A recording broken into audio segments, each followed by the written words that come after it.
Hello everyone and welcome to the amazing platform of a Royal. So आज हम देखेंगे human circulatory system के बारे में जो है टोटल क्लास 11th का बायोलॉजी का पोर्शन। तो भाई हार्ट के बारे में आज हम देखेंगे। बहुत दिनों के बाद आ रहे हैं रॉकेट महाराष्ट्र पर हम। बहुत दिनों के बाद आज हम हैं रॉकेट महाराष्ट्र पर, वो भी रिकॉर्डेड। ठीक है। सो यहाँ पर जो है हम पूरा जो है आज का यहाँ पर सर्कुलेटरी सिस्टम के बारे में पढ़ेंगे।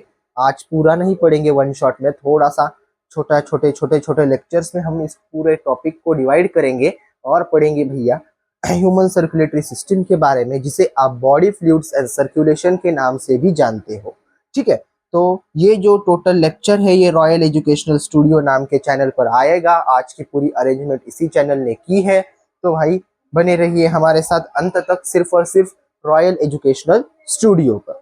ठीक है।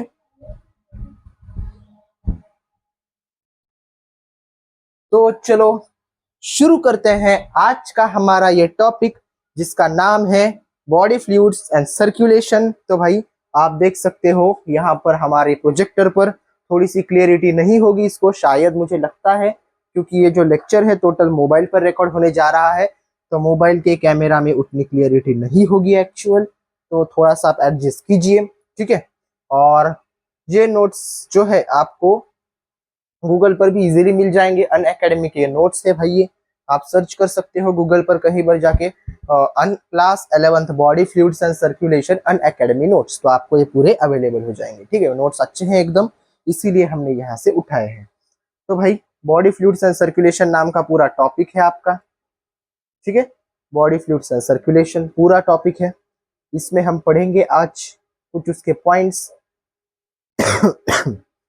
जो, अब आप समझिए आप क्या हो, हम क्या है, एक ऑर्गेनिज्म है भाई। एक ऑर्गेनिज्म मतलब क्या? ऑर्गेनिज्म मतलब क्या? Yes, what is organism? Anyone of you can tell me what is organism? क्या होगा एक ऑर्गेनिज्म? मतलब एक जीव, एक जंतु, एक प्राणी, है ना, उसे हम क्या बोलेंगे? ऑर्गेनिज्म बोलेंगे। तो भाई अगर ऑर्गेनिज्म है तो ऑर्गेनिज्म को सरवाइव करने के लिए यानी जीने के लिए एनर्जी लगेगी। एनर्जी उन्हें किससे मिलेगी? न्यूट्रिएंट्स से मिलेगी, ऑक्सीजन से मिलेगी। 10th के लेक्चर में मैंने पढ़ाया था रॉकेट बैच में। ठीक है। रॉकेट महाराष्ट्र में 10th के बच्चों को मतलब जो एटीपी का जो सिंथेसिस होता है, ग्लाइकोलिसिस, टीसीए साइकिल, सब पढ़ा दिया था भाई वहां पर। ठीक है। एक बार यहाँ पर आप देख लीजिए, उसमें से ही ऑक्सीजन का पॉइंट भी बहुत अच्छे से जुड़ा हुआ है उसके साथ। Is circulated through out the body along with other substance. ठीक है। मतलब ऑर्गेनिज्म के बॉडी में बाकी सब्सटेंस के साथ साथ जो न्यूट्रिएंट्स होगा, जो ऑक्सीजन होगा, वो भी सर्कुलेट किया जाएगा। ओके, वो भी भेज दिया जाएगा और इससे सर्कुलेटरी सिस्टम अपना काम करेगी। लेकिन अब देखिए मैं आपको एक बता देता हूँ थ्योरेटिकली। ठीक है। ये तो यहाँ पर टेक्स्ट है। ठीक है। हम ऐसा ऐसा समझेंगे कि भाई जितने भी ऑर्गेनिजम्स है, सभी ऑर्गेनिजम्स के जो सेल्स होंगे, जो टिश्यू होंगे, उनके प्रॉपर फंक्शन के लिए उन्हें एनर्जी लगेगी। और वो एनर्जी उनको कहाँ से मिलेगी? वो एनर्जी उनको न्यूट्रिएंट्स से मिलेगी। वो एनर्जी उनको ऑक्सीजन से ऑब्टेन करेगी। ठीक है। उनके प्रॉपर फंक्शनिंग के लिए। और जो एनर्जी वो ऑब्टेन करेंगे उससे जो हार्मफुल सब्सटेंस भी बनेगा ना, कुछ तो हार्मफुल सब्सटेंस, तो उन हार्मफुल सब्सटेंस को बाहर निकालना भी बहुत जरूरी है ना। बाहर निकालना भी बहुत जरूरी है। क्यों? प्रॉपर फंक्शनिंग के लिए। तो वो भी कौन करेगा? यहाँ पर सर्कुलेटरी सिस्टम करेगी। यही तो सर्कुलेटरी सिस्टम का काम है भैया। और इसके लिए जो हम ह्यूमन है, जो हम मैमलिया है, जो हम ओके ऑर्गेनिज्म से हमारे अंदर, मतलब जो हम कॉम्प्लेक्स ऑर्गेनिजम्स होते हैं उनके अंदर जो है क्या होता है? ब्लड होता है, लिम्फ होता है। ठीक है। इन सब काम के लिए। और जो लोअर एनिमल्स होते हैं जैसे कि पोरीफेरा बोलिए, निडारिया बोलिए, ओके, इनके अंदर क्या होता है? इनके अंदर सिंपल सिस्टम होती है। ठीक है। जैसे पोरीफेरा की बात की जाए, स्पॉन्जेस की, तो स्पॉन्जेस में क्या होगा? ऑस्टिया होगा, ऑस्क्यूलम होगा, ऑस्टिया ऑस्क्यूलम आप पढ़ते हो। ठीक है। एनिमल किंगडम जो 11th में भी है और रॉकेट महाराष्ट्र में हमने 10th को भी पढ़ा दिया है भाई, है ना। आप जा सकते हो और देख सकते हो। और यहाँ पर वही बताया गया है मोटा मोटा। ठीक है। Hence there is a need to an efficient circulatory system to ensure movement of the substance to and the form the cells. Simple organisms circulate substance with the help of water. मतलब simple organisms जो होंगे, जैसे कि हम sponges बोलेंगे, वो कहाँ से सर्कुलेट करेंगे? क्योंकि स्पॉन्जेस नॉर्मली पानी में ही हमें मिलेंगे। वो जो पानी उनके बॉडी में आएगा उसमें से जो उनको मिलेगा उनको ही वो एब्जॉर्व कर लेंगे। ऑस्टिया और ऑस्क्यूलम, ऑस्टिया ठीक है, ये काम करेंगे यहाँ पर और वही पानी फिर बाहर छोड़ देंगे। जैसे कि स्पॉन्जेस मैंने बोला था, जैसे कि सिलिएंट्रेट्स जिसे हम निडारिया भी बोलते हैं। टेनोफोरा भी आ गया है आपको, टेनोफोरा इस बार, है ना। सो वो भी आगे है आपको, ठीक है। एनिमल किंगडम में है सर्कुलेशन, सर्कुलेशन, सर्कुलेशन, सर्कुलेशन। क्या है सर्कुलेशन? यस, कमेंट में बताइए भाई क्या है सर्कुलेशन। सर्कुलेशन क्या होता है, किससे किया जाता है ह्यूमन बॉडी में सर्कुलेशन? अभी तो मैंने बताया आपको क्या है सर्कुलेशन, क्या चीज है सर्कुलेशन। तो सर्कुलेशन क्या है, इसे डिफाइन आप करोगे, ठीक है। लेकिन नॉर्मली नीट में ये क्वेश्चन नहीं आएगा, ठीक है। नीट में मतलब ऐसा क्वेश्चन नहीं आएगा थेरोटिकल, उसमें पूरा आपको एमसीक्यू आएगा, उसमें आपको डिफाइन करना पड़ेगा, ठीक है। तो यहाँ पर याद रखिए कि नीट के लिए आपको एक एक लाइन एनसीईआरटी की, ठीक है, बहुत जरूरी है भाई। अगर आप ये फॉलो करोगे तो आपको हो जाएगा पूरा, क्योंकि एक एक लाइन से क्वेश्चन आता है। और जितना हो सके ओल्ड एनसीईआरटी की रीडिंग करो। आई थिंक न्यू एनसीईआरटी में कॉकरोच का पार्ट नहीं है, ठीक है। कॉकरोच के पार्ट को वहां से हटा दिया गया है, लेकिन ओल्ड में है तो भाई कॉकरोच भी करो, ठीक है। बहुत इंपॉर्टेंट है, NCERT is very important for me. और जो बोर्ड्स करेंगे सीबीएसई एनसीईआरटी से 11th और 12th के, उनके लिए तो अच्छा है, उनके लिए तो आप थेरोटिकल भी ये कर सकते हो, ठीक है। तो ऐसा क्राइटेरिया होगा आपका। तो देखिए circulation, the flow of an extracellular fluid having the food, oxygen, hormones etcetera to the various body parts and to carry the waste product to metabolism is known as the circulation. मैंने अभी आपको मोटा मोटा समझा के दिया था, ठीक है। तो ये तो यहाँ पर पढ़ने की आवश्यकता नहीं है, ऊपर जो देखा वही यहाँ है, ठीक है। The organism involved in its the organs involved in its function constitute circulatory system. अब जो ऑर्गन सर्कुलेशन के लिए रिस्पॉन्सिबल होंगे, जो ऑर्गन सर्कुलेशन में हेल्प करेंगे, भाई वही तो सर्कुलेटरी सिस्टम फॉर्म करेंगे यार, है ना।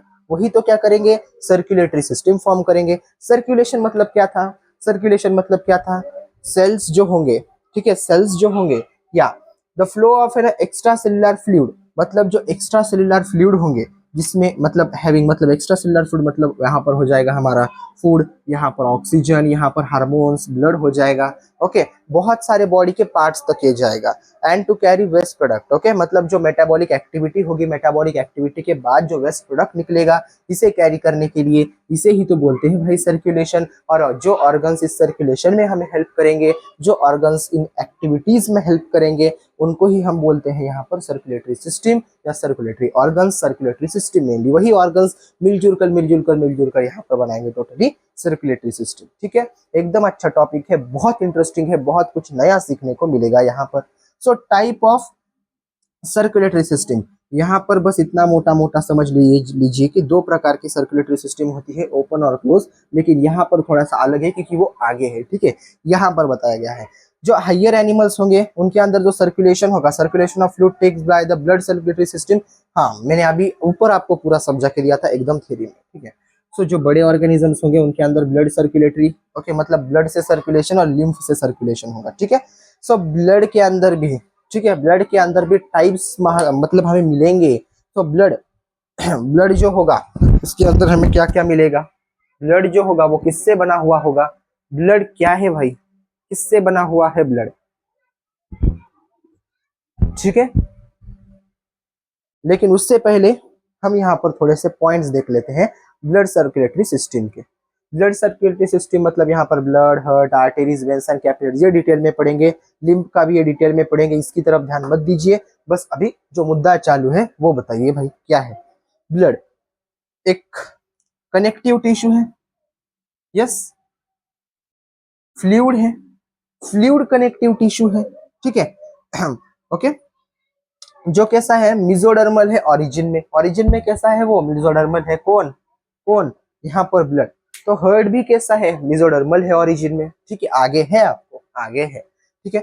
It is an opaque and red colour fluid, alkaline in nature and salty in taste. ठीक है, मतलब इतना याद रखने की जरूरत नहीं है, मोटा मोटा ये इतना इसका सब कुछ, बस इतना याद रखिए कि इसमें रेड कलरिंग पिगमेंट प्रेजेंट होती है। Red colour pigment, sorry red colour ion जिसे हम बोलेंगे, ठीक है, बॉटनी में चले गए हम। ओके, आयन जिसे हम बोलेंगे हीमोग्लोबिन, वो हीमोग्लोबिन यहाँ पर प्रेजेंट होगा, किसमें प्रेजेंट होगा, ब्लड के अंदर प्रेजेंट होगा। ठीक है, हीमोग्लोबिन यहाँ पर प्रेजेंट होगा, इसकी वजह से उसका कलर जो है वो रेड कलर हो जाएगा भाई, है ना। और इसका टेस्ट हो बोलेंगे तो साल्टी। ओके, ब्लड को कौन टेस्ट करेगा, साल्टी।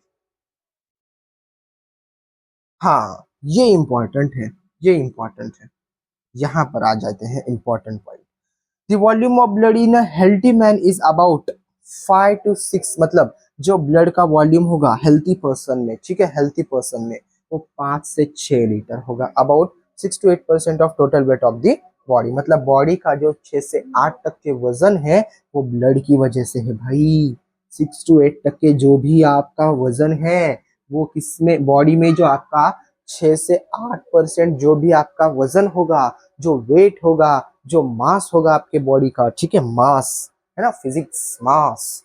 तो भाई आपके बॉडी का 6 to 8% जो भी वेट होगा यहाँ पर बोला गया है, बहुत फिजिक्स के टॉपर होंगे तो भाई वेट आपके लिए जो होगा 6 to 8%। ठीक है, आपके बॉडी का 6 to 8% वेट कौन कैरी करेगा यहाँ पर, मास कौन कैरी करेगा, वो आपका करेगा यहाँ पर, कौन करेगा,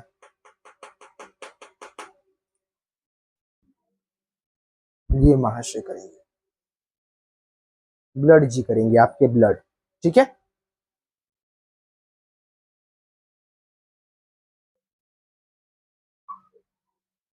blood contain two main components, the fluid part is the plasma and the solid part is the corpuscles।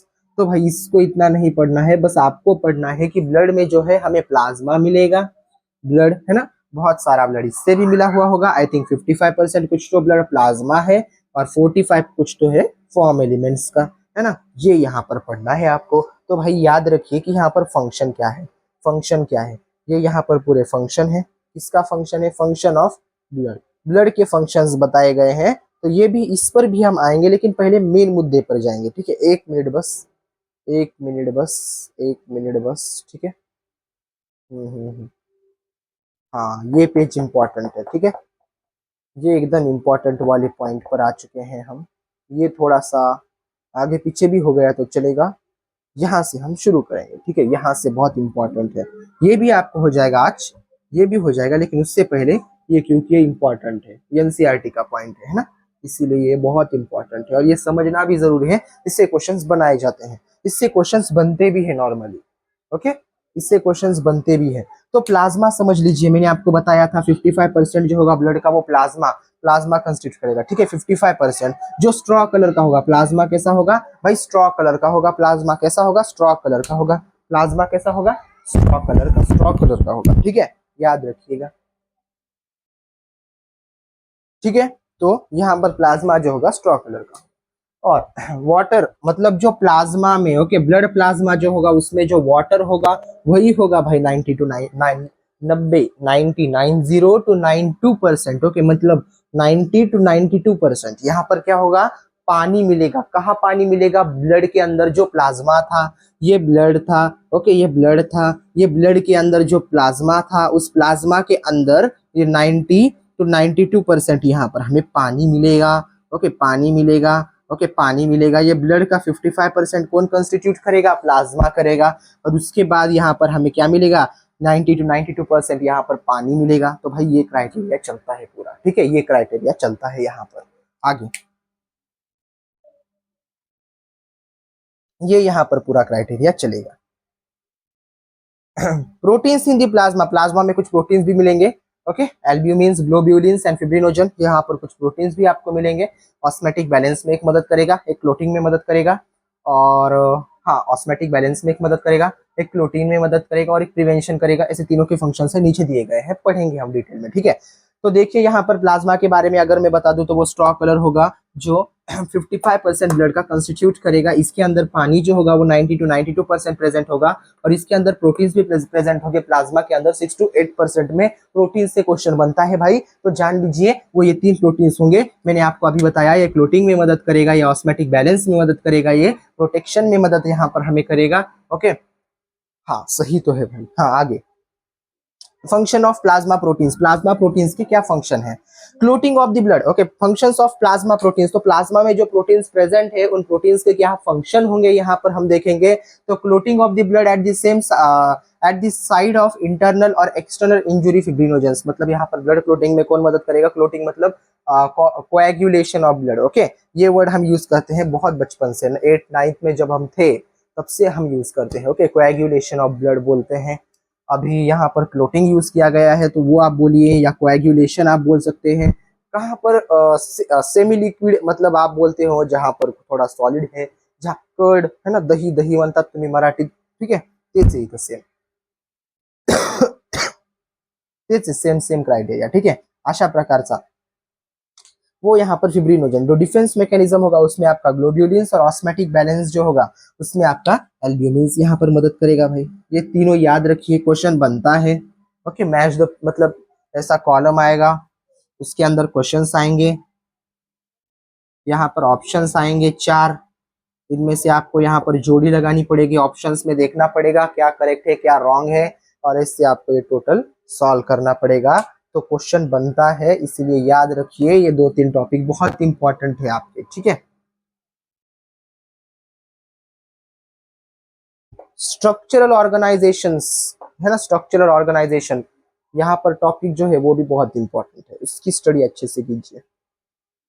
यहाँ पर हमें मिनरल्स, मिनरल आयन इन दी प्लाज्मा, प्लाज्मा में कुछ मिनरल्स मिलेंगे, मिनरल आयंस मिलेंगे, हमें यहाँ पर कैटायन मिलेंगे, हमें यहाँ पर एनायन मिलेंगे, ठीक है। यहाँ पर हमें कैटायन एनायन मिलेंगे। तो भाई देखिए कैटायन मिलेंगे, एनायन मिलेंगे, कैल्शियम, ओके कैल्शियम पर 2++ होगा, मैग्नीशियम हमें मिलेगा, सोडियम हमें मिलेगा, क्लोरीन, ये सब यहाँ पर हमें मिलेंगे। और क्वेश्चन बनता है भाई ये पर यहाँ पर कैल्शियम से, कैल्शियम और सोडियम से क्वेश्चन बनता है, ठीक है। यहाँ से तो भी ज्यादा नहीं पूछेंगे क्वेश्चन, यहाँ से बनेगा बना तो, ठीक है।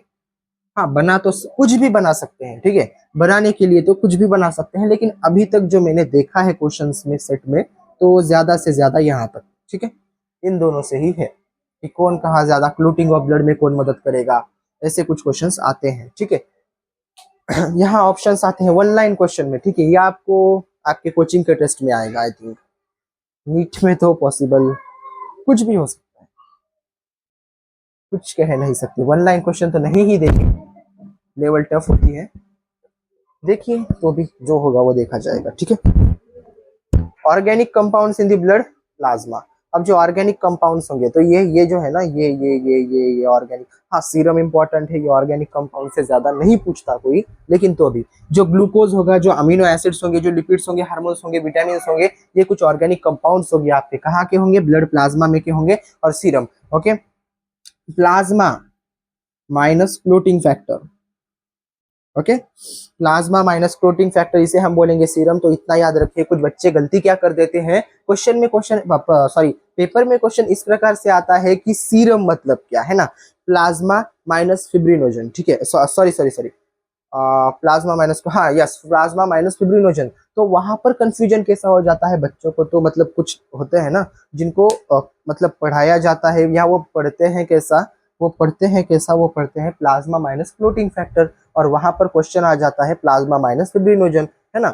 ऐसा कुछ क्वेश्चन आएगा, या बहुत सारे उसमें यहाँ पर लिखा होगा प्लाज्मा, ओके प्लाज्मा, इसमें से क्या हटाए तो हमें सीरम मिलेगा, यहाँ पर होगा एल्ब्यूमिन, ग्लोब्यूलिन, फिब्रिनोजन, और बहुत सारे कुछ होते हैं, ठीक है।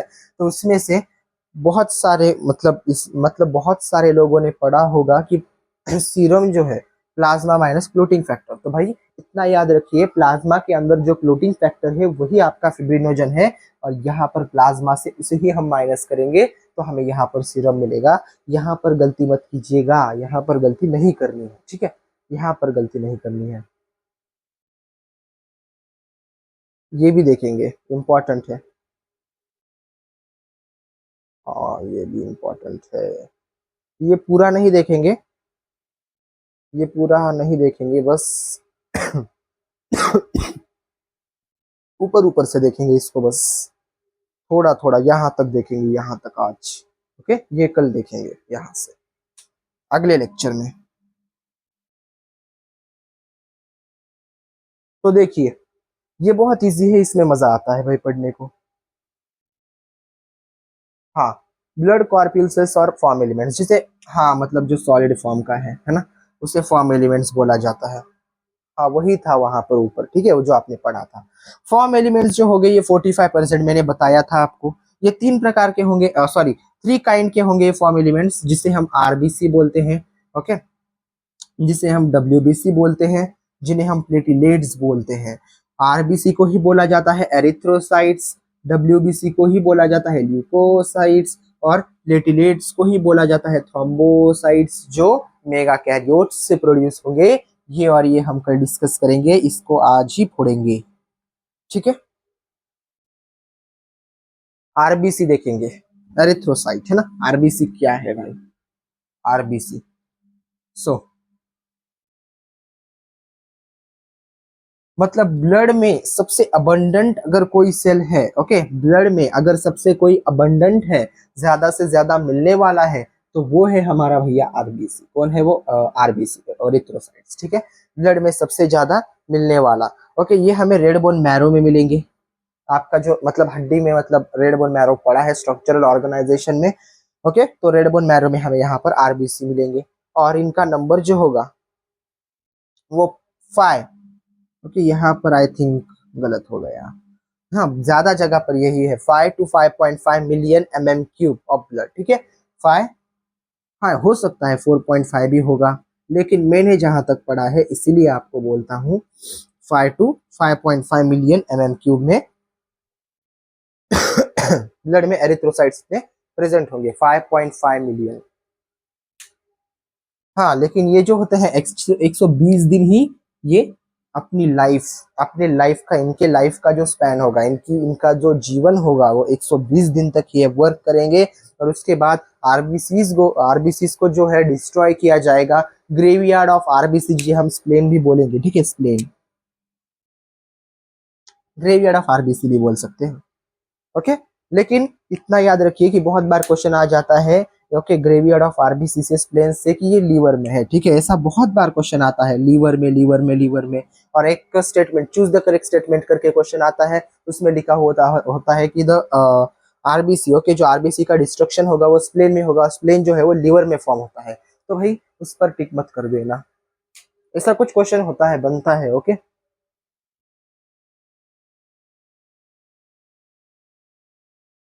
ये बायकॉन्केव होते हैं, ओके, बायकॉन्केव होते हैं, और इनमें न्यूक्लियस नहीं होता, इनमें न्यूक्लियस नहीं होता।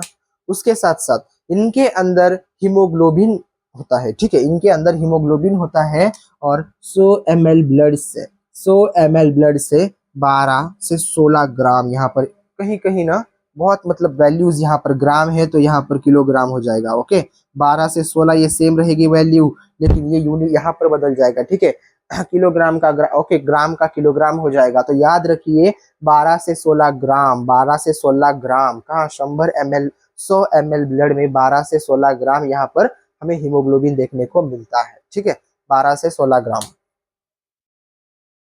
बस इतना ही यहाँ पर बताया गया है इसके बारे में, आरबीसी के बारे में, पूरा इंपॉर्टेंट, ठीक है। तो यहाँ तक आज का हमारा लेक्चर रहा, ऊपर का पेज इतना इंपॉर्टेंट नहीं था, ओके, क्योंकि टॉपिक भी कंप्लीट करना है हमें ये पूरा, इसीलिए थोड़ा सा वन शॉट में हम ऊपर का भी पूरा पेज ले लेंगे। जो इंपॉर्टेंट कंसेप्ट है, जो एनसीईआरटी से रिलेटेड है, ये तो पूरा ही एनसीईआरटी से है भाई, लेकिन बहुत इंपॉर्टेंट जो है आपको समझना चाहिए, जो जरूरी है, ठीक है, जिससे क्वेश्चन बनता है एमटीजी में, फिंगर टिप्स में, या आपके मॉड्यूल्स में आपको क्वेश्चन मिलेंगे, वो ज्यादा से ज्यादा इन पढ़ाए हुए पॉइंट्स से ही मिलेंगे, ठीक है। तो इस इस तरह से, इस प्रकार से जो है हमारा आज का ये लेक्चर रहा, ओके। सो आई होप आपको आज का हमारा ये लेक्चर पसंद आया होगा। सो आज का लेक्चर हम यहीं पर समाप्त करते हैं। Thank you, thank you, thank you, thank you, thank you.